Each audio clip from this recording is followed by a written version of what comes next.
of introducing our next keynote, a good friend, I believe, and a colleague, and an amazing scientist, Celeste Simon. She's fabulous. You're going to enjoy her presentation. I'll just give you a few little factoids. Basically, she started at the University of Chicago and then in 1992, and she moved to UPenn, actually at the same time I realized that I started at UPenn in 1999. She has an amazing, distinguished career, National Academy member, National Academy of Medicine, AACR fellow. She was HHMI for 20 years and is now an emeritus. She's gotten amazing awards, the Clouds, the FASEB. But when it comes right down to it, she's just a really good scientist. She's amazing. And I started doing beautiful work on oxygen sensing and HIF regulation of cancer in terms of, inflammation and basically a huge sort of cross-section of phenotypes. She's just really good. She's had amazing publications. I was lucky enough to be a co-author on one paper. But anyways, so it is without further ado that I introduce Celeste. I promised her I would not embarrass her, and I didn't put together any slides that would compromise it. I would say one little thing. She's a really kick-ass dancer, and so you guys are going to have a lot of competition tomorrow night at the party. So just watch out and give her space. So without more, I just hand the floor over to Celeste. I do love to dance, that's for sure, and some of my former students in the lab have been embarrassed by me many times at meetings, including here, and I appreciate your all being here because it is a gorgeous day out there, so I hope I make this worth your while. Thanks to Val for the introduction, and thanks to Val and Corey for the invitation to speak. I've always loved being at this meeting. I've organized it in the past with Val, Scott, and Sentinel, and I'm sure you're enjoying this iteration of the meeting as much as I am. So I'm going to take the next little while to return to the topic of metabolism and how we might be able to harness this for new cancer treatments. Let's see, I do this. I have a few disclosures, and I will say right up front that I appreciate the healthy skepticism that this approach will ever bear fruit.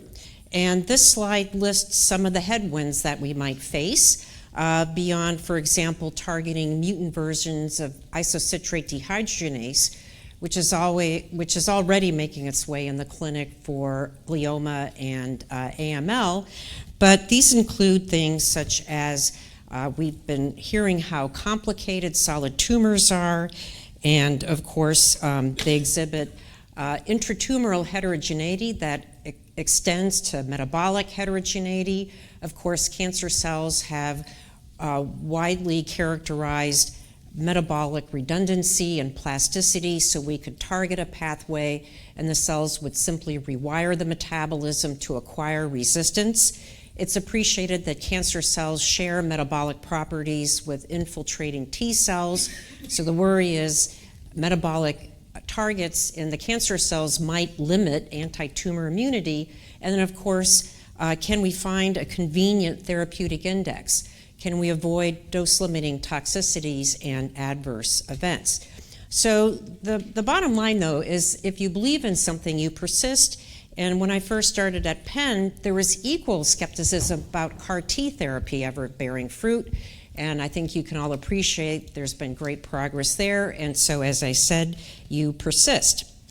The way that we've tackled this problem is as follows. So again, recognizing that cancers exhibit tremendous genetic diversity and intratumoral heterogeneity, can we nevertheless find disparate oncogenic influences and highly localized microenvironmental situations that funnel into common metabolic features that are extreme and shared with all cancer samples within a tumor type?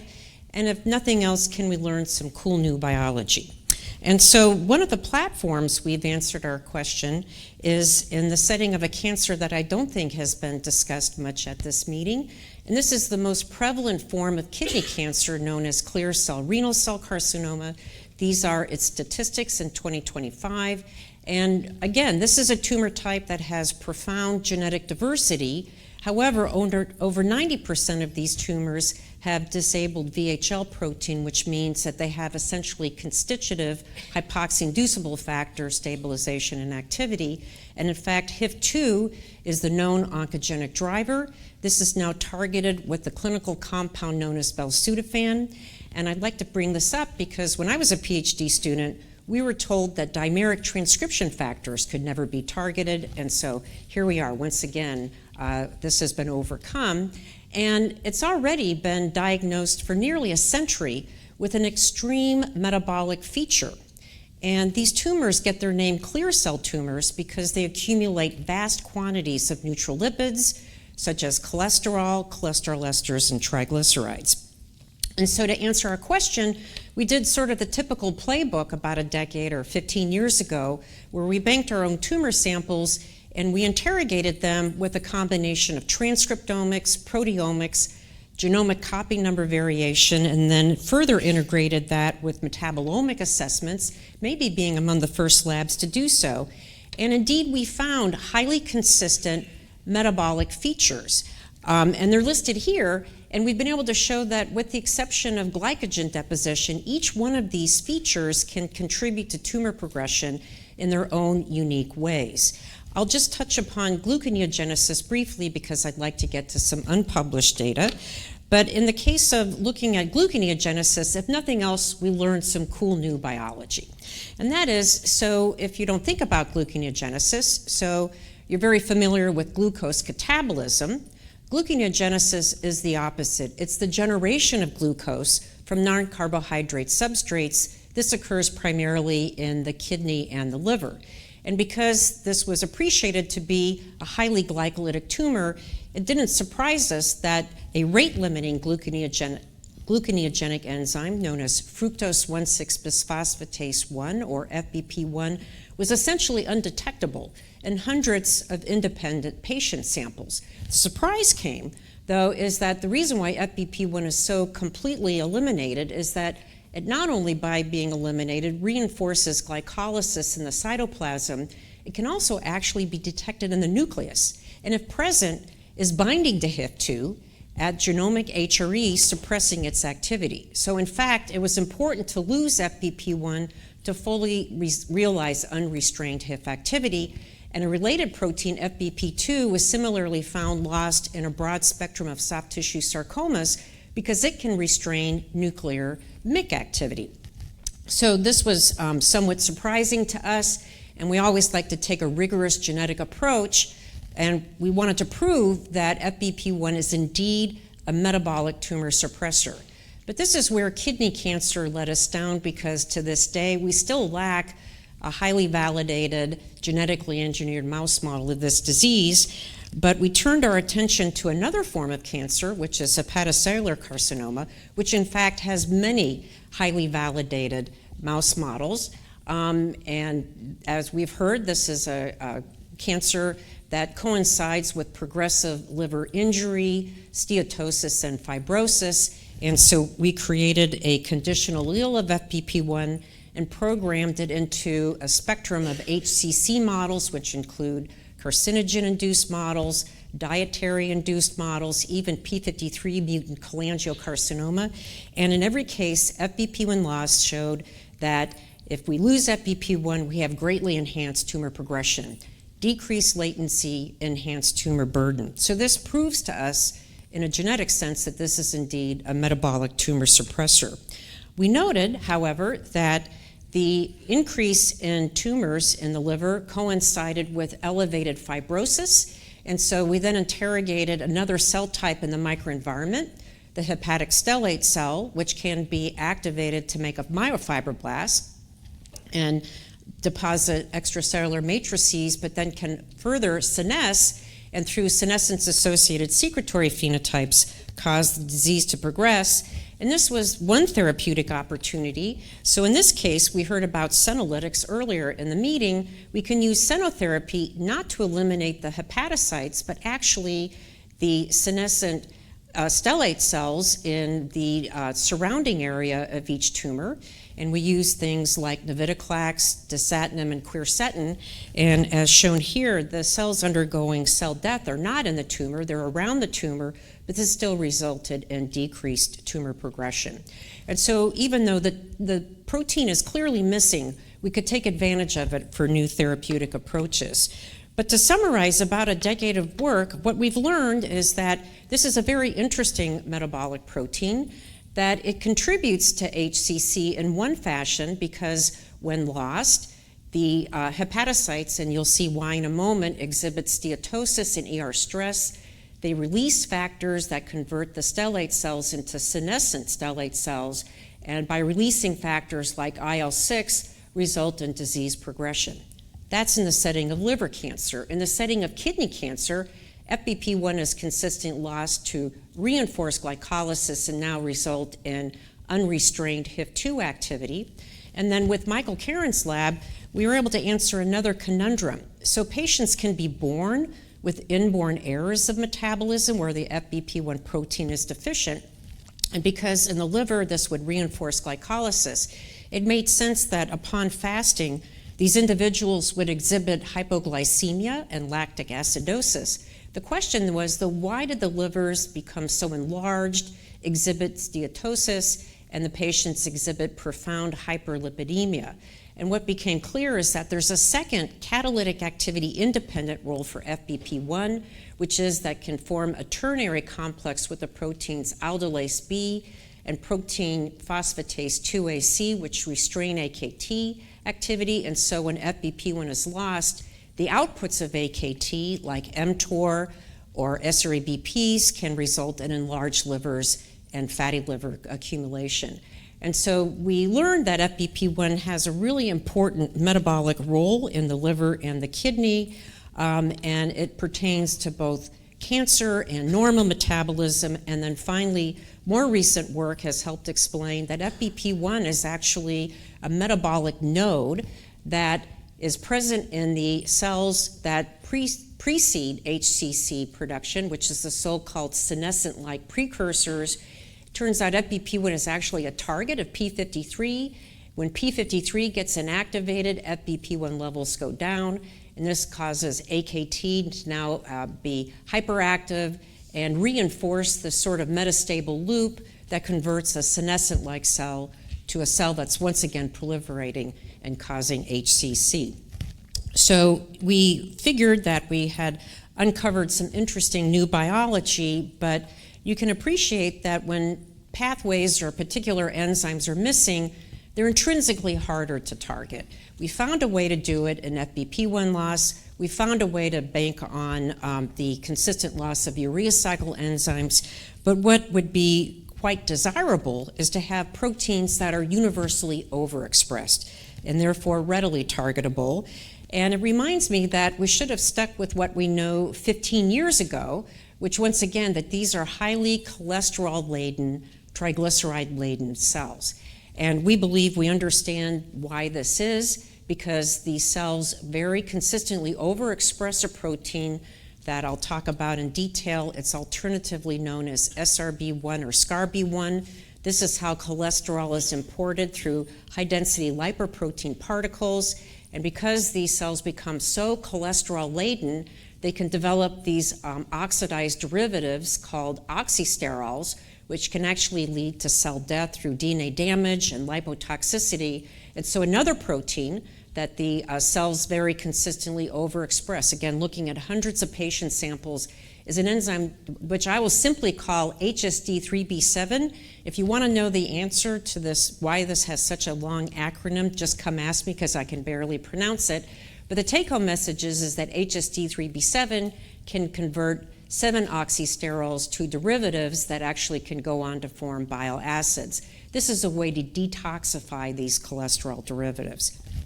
And so the question is, we know that most cells need cholesterol, cholesterol esters, and triglycerides, but why do these cells accumulate such vast quantities? And everybody here, I think, appreciates that cholesterol has numerous important functions. It's an important component of the cell membrane, providing fluidity. It can generate ROS scavengers. It's a precursor to steroid hormones and vitamin D, and obviously is a precursor to bile acids, which is how we capture lipids and fats from our diet. So whereas cholesterol is very important, as I mentioned, clear cell renal cell carcinoma seems to have unbelievably high quantities of it. When we interrogated the tumors using transcriptomics, proteomics, and lipidomics several years ago, we were surprised to learn that, in fact, cholesterol metabolism is essentially upended in these tumors. Even though they have significant quantities of cholesterol, they've essentially lost the so-called mevalonic pathway, which is how you generate cholesterol intracellular. This is the biosynthetic machinery. And at the same time, they can overexpress at least some of the so-called bile acids, which I will come back to in a moment. So the fact that they don't generate their own cholesterols indicates that these tumors are likely to be dependent on exogenous cholesterol, that is, cholesterol auxotrophs.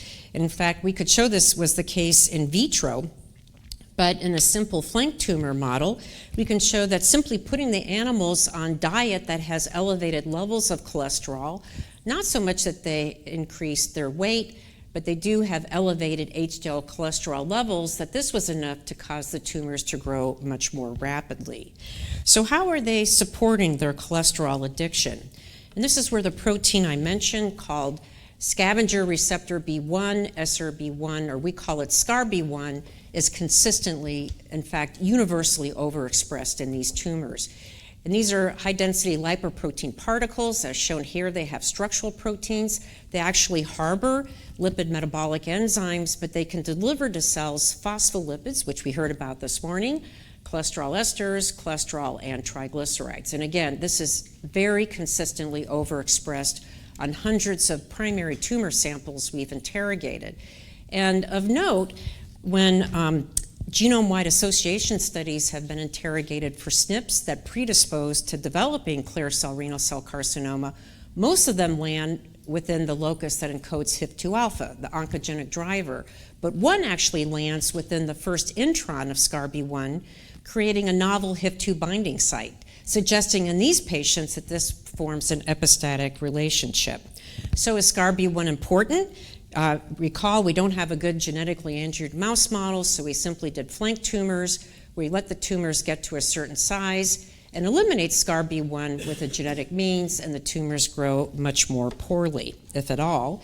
Now, because we don't have a genetically engineered mouse model, we have developed a number of patient-derived xenografts. In fact, there's a bank at UT Southwestern with hundreds of them, with a great deal of genetic and metabolic information. You can actually dial up the kind you want for your studies, but this is some that we generated actually from a stage 4 patient.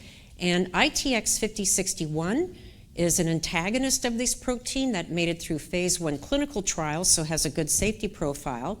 And if we entrained ITX5061 onto mice that harbored these PDX tumors, we can show that the drug is working because, again, there's elevated HDL cholesterol levels, probably because ITX is attacking liver SCARB1. But this extended the lifespan of these mice harboring this highly aggressive tumor. And so what we know is that cholesterol appears to be essential for ccRCC. SCARB1 supports their cholesterol auxotrophy. If you inhibit it, this thwarts growth. One aspiration we have is that it's clear when T cells are exposed to too much external cholesterol, this can thwart their cytotoxicity. Checkpoint blockade is becoming a mainstay for treating these patients. And so we'd like to suggest that perhaps SCARB1 inhibition, which would reduce cholesterol in the interstitial space, might enhance the effectiveness of checkpoint approaches. One way we can interrogate this is I have a urological surgeon in the lab that's perfected these patient-derived organoids that over a month can actually retain not only the tumor cells, but stromal elements, including the lymphocytes. And so we might be able to interrogate this with a combination of the ITX drug and things like anti-PD-1 or anti-PDL1 to see if this is actually going to be a productive way forward. Briefly, the bile acid pathway, again, consistently overexpressed. to the extent that renal cancer patients actually have elevated bile acids in the urine and the serum, almost as if they had overt liver injury. We did the same series of experiments. We showed that HSD3B7 is also essential for flank tumor growth because we lack an off-the-shelf drug for this enzyme, which is quite understudied. We engaged in a high-throughput screen with our core using a number of small molecules, came up with hits. And one, I kid you not, this is the name of this compound, Celestrol. You can see why I chose it. But as a small molecule inhibitor, it works the same way. So I think we will have a way to drug HSD3B7 as well. So reminiscent of SCARB1, HSD3B7 consistently overexpressed. We believe we can drug it. I won't show the data, but we believe that by drugging HSD3B7, we get a buildup of these oxysterols, and this causes the cells to die. And Susan Cake has recently shown that just like being exposed to too much cholesterol, if T cells are exposed to too much bile acids externally and can't efflux them, they lose cytotoxicity in the liver cancer setting. And moreover, work from a number of labs have shown that bile acid metabolism seem to be elevated in tumors that lack tertiary lymphoid structures, which can be predictive of response to checkpoint. Once again suggests that maybe both of these interventions could augment checkpoint therapy. And with our clinical colleagues, what we'd like to do now is look at patient samples, both urine and serum, and see if bile acid levels were in any way predictive of how they responded to immunotherapy. And these are studies that are ongoing. So we still haven't answered the question, though, right? Why do these tumors accumulate so much of these neutral lipids? Recall that, if I can go back, you need cholesterol, but by having so much of it, you become dependent on lipid droplets to store excess cholesterol esters and triglycerides. They can be derivatized to generate lipotoxic substrates. They become, so the cells become dependent on lipid droplet formation. They become dependent on SCARB1 to import cholesterol esters because they can't generate it themselves. So we think that they have so much SCARB1 because there's something else that SCARB1 is doing other than allowing them to import cholesterol and cholesterol esters. And the clue came from appreciating, and this returns to topics of yesterday, is that compared to other forms of kidney cancer, papillary and chromophone, clear cell disease seems to prefer hematogenous metastasis. That is, tumor cell dissemination is more readily apparent through the bloodstream than the lymphatics and the lymph nodes. And based on Jesselyn's talk yesterday and the seminal work she did in Sean Morrison's lab, it's now clear that ferroptosis, this form of lipid-dependent, iron-mediated cell death that was discussed yesterday, can actually be a sort of gatekeeper of hematogenic tumor cell dissemination. That is, the lymphatics exhibit high levels of oleic acid, which naturally inhibits ferroptosis. They have relatively low levels of redox things like reactive oxygen species, and are more supportive of metastasis than the bloodstream, which has relatively low levels of oleic acid, higher levels of oxygen, higher levels of reactive oxygen species. And as I'm sure people are aware, there are many pathways in the cell that either promote or restrain ferroptosis, but everything converges on lipid species that have these polyunsaturated fatty acids with more than one double bond, which are important substrates for lipid peroxidation, which can result in membrane rupture. And there are many factors that avoid this, such as the enzyme GPX4, that can take these oxidized lipids and convert them to less deleterious alcohol derivatives. Now, it's been appreciated for some time that clear cell cells, at least in vitro, are highly susceptible to GPX4 inhibitors. And we believe we know why if we look at human data at the RNA and protein level. If anything, compared to other tumors, clear cell tumors tend to underexpress these important gatekeepers, in particular the SLC7A11, which imports cysteine to generate glutathione, the cofactor for GPX4 activity. So the cells are quite sensitive to GPX4 inhibitors in vitro, but they're not sensitive to them in vivo. And why is that? And we believe that that's because in vivo, SCARB1 renders them quite resistant to ferroptosis induction. And I'm going to show that this is because they take up HDL. And this is what I'll delineate at this point.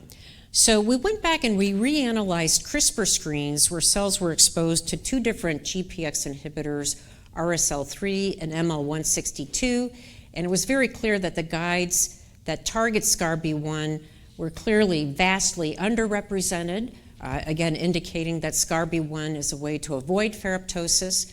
We evaluated the cancer therapeutic response portal and showed that SCARB1 expression is anti-correlated with susceptibility to these three different GPX4 inhibitors or Avastin, the SLC7A11 inhibitor. And so if we take multiple renal cancer cell lines and target them with SCARB1 guides or hairpins or the ITX compound in a dose response to two different GPX4 inhibitors, I'm not showing Avastin, shows that SCARB1 deficiency clearly sensitizes these cells to the ferroptosis inducers. Can we show that this is relevant in vivo? So we went back to our PDX model or a cell line derived model. So the PDX model is treated with the inhibitor. The cell line derived model is treated with an inducible hairpin. And in each case, we show increased evidence of lipid peroxidation because they accumulate this compound 4-H&E, which we can immunostain. That is that SCARB1 loss promotes ferroptosis across these different in vivo models. So how is SCARB1 preventing in vivo ferroptosis?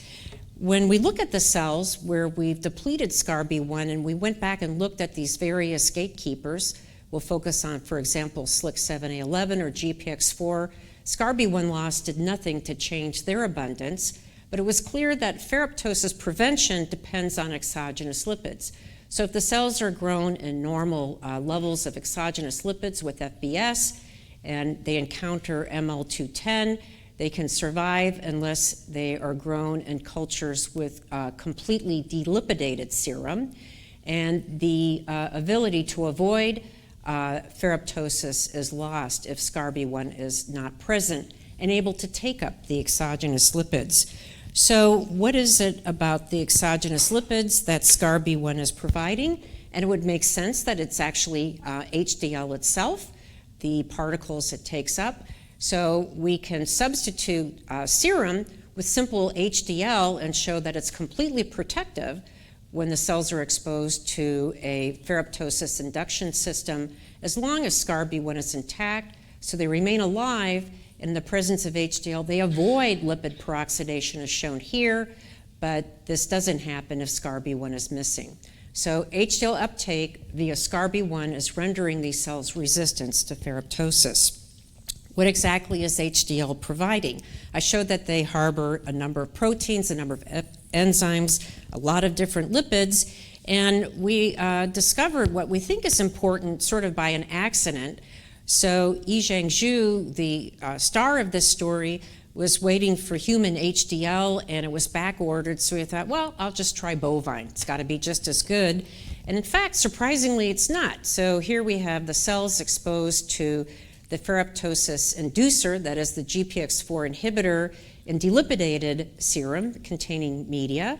And the human HDL was quite protective, but the bovine HDL was much less protective, even though it could get in at essentially the same rate. So the bovine HDL did not provide support against ferroptosis the way the human HDL did. And we learned, and we think that this is the case, is that bovine HDL actually has less triglycerides. So triglycerides don't get into the cells as well as HDL particles, but they can be somewhat protective. And so if we treat the cells with external triglycerides and then measure internal triglyceride content, we can detect this level. External bovine HDL provides this level, but the exact same amount of human HDL delivered much higher levels of triglycerides. So how are the triglycerides protective for ferroptosis? And I apologize for the complexity of this slide, but we did extensive lipidomics, and the point I would like to make is that what this is measuring in delipidated media, when the cells are treated with ML210, we see an extensive uptake in oxidized lipids across all these species. If we treat the cells with HDL, this is avoided, but if we treat the cells with HDL and SCARB1 is missing, the oxidation is quite apparent. The point is that you need both HDL and SCARB1 to avoid the extensive lipid peroxidation that we can detect by our lipidomics. And then we also show similarity that if we treat the cells with HDL, we see a significant increase in the triglyceride pool, but if we coincide HDL treatment with ML210, the GPX4 inhibitor, we now see that the triglycerides are being depleted because we think they're now being repurposed to avoid lipid peroxidation. The way this is working is quite complicated, so I'll simply summarize it. What's happening here is that the phospholipids that have polyunsaturated fatty acyl chains, these are quite avid substrates for peroxidation, through a phospholipase will now be converted to the species with only one acyl chain, the lysophospholipids, and then through an acyl transferase are now converted to a phospholipid species with two acyl chains once again, but that's not as unsaturated. It only has a single double bond, and these seem to actually escape internal oxidation machinery.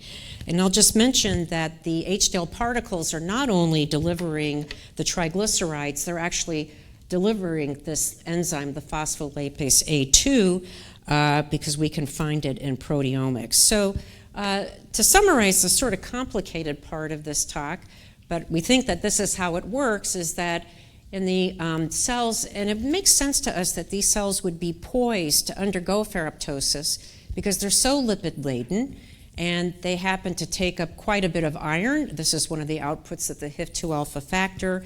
If they have a significant quantity of these oxidized phospholipids with two acyl chains, what can happen is through HDL uptake via SCARB1, delivering triglycerides that through lipases generate acyl chains conjugated with coenzyme A, and through an acyl transferase will convert this oxidized phospholipid to one that is less oxidized, which would promote cell survival.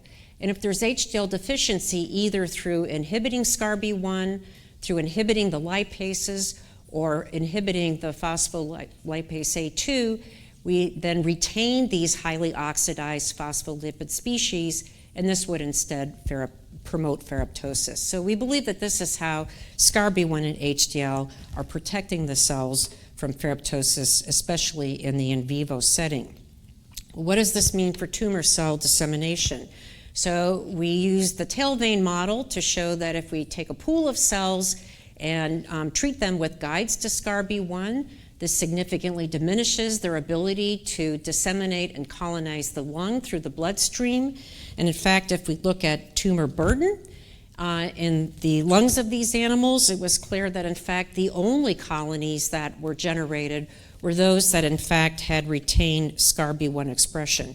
So we have a pool of cells, most of them have lost SCARB1, but those that retained SCARB1 and avoided the CRISPR technology were the only ones that were allowed to colonize the lung because this was providing strong selective pressure.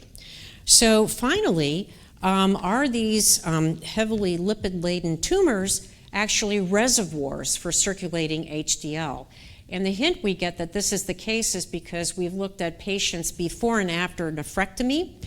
So these are samples from serum samples from these patients before surgery, and we can measure HDL or the structural protein ApoA1 and see that the circulation has relatively high levels of circulating HDL, which harbors ApoA1.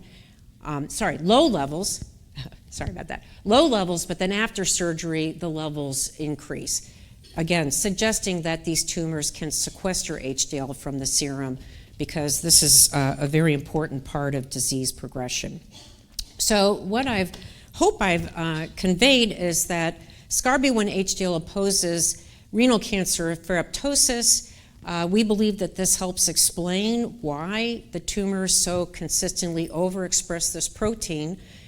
The cholesterol is important, but we believe that the intake of cholesterol is being tolerated because it's the triglycerides that are so critical for their ability to avoid this form of programmed cell death. That the HDL uptake through all these complicated steps essentially reshapes the lipidome, that it's the exogenous triglycerides oppose lipid peroxidation. SCARB1 is essential for both the primary tumors, but particularly essential for renal cancer metastasis. And so our aspiration is that this could be a way to shrink primary tumors, avoid metastasis to the lung, and then maybe augment other therapies such as immunotherapy. It's interesting to note that most of the time SCARB1 is now not downstream of HIF-2 alpha. So if patients acquire resistance to the HIF-2 alpha inhibitor, the SCARB1 inhibitor could be a backup strategy or used in combination with the HIF-2 inhibitor. So these are our big goals that we will attack, but I hope I've been able to persuade you that this sort of systematic approach is beginning to bear fruit, and we really can target tumor metabolism for important new therapies. The most important slide is to thank our forms of funding. Yizhang Zhu is the visiting scholar, the urological surgeon that conducted so much of the unpublished work, assisted by Sarah Demcision. Nico Schooley is a member of the lab that got us onto the SCARB1 project some time ago, and you guys can tell me, but I think he looks an awful lot like Julian Sage. I don't know what you guys think. I don't know what Julian thinks. Both very handsome. And Yizhang, as I mentioned, the ferroptosis study, Nate Coffey, an MD PhD student that assisted with the bile acid work, Brian Keith, my long-term lab mate and hubby, and I'll thank you for attending on such a beautiful day, and I'm happy to answer any questions if you have them.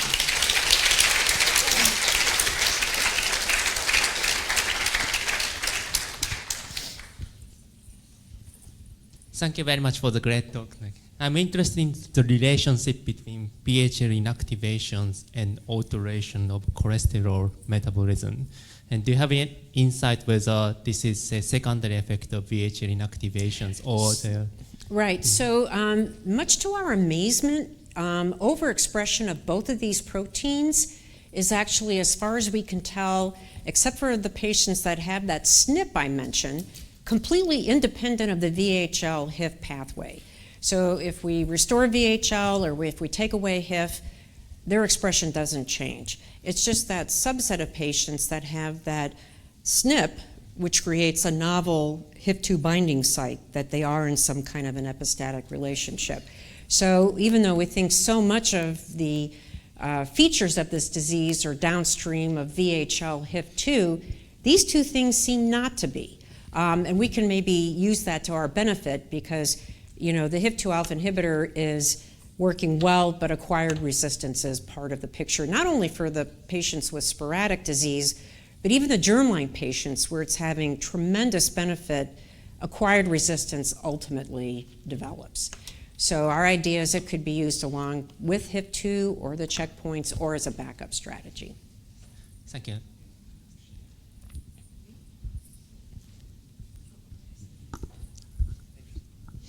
Really cool work. I was very intrigued by how SCARB1's like primarily mediating all of these phenotypes, and was wondering about some of your earlier works on hypoxic tumors or RAS mutant tumors taking up lipids primarily.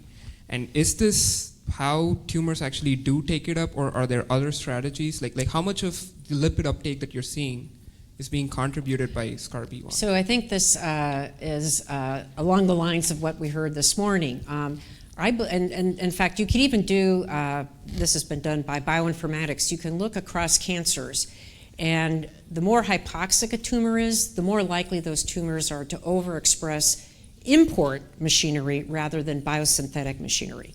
It makes a lot of sense to me because this is a very energy dependent process. things like desaturases are oxygen dependent.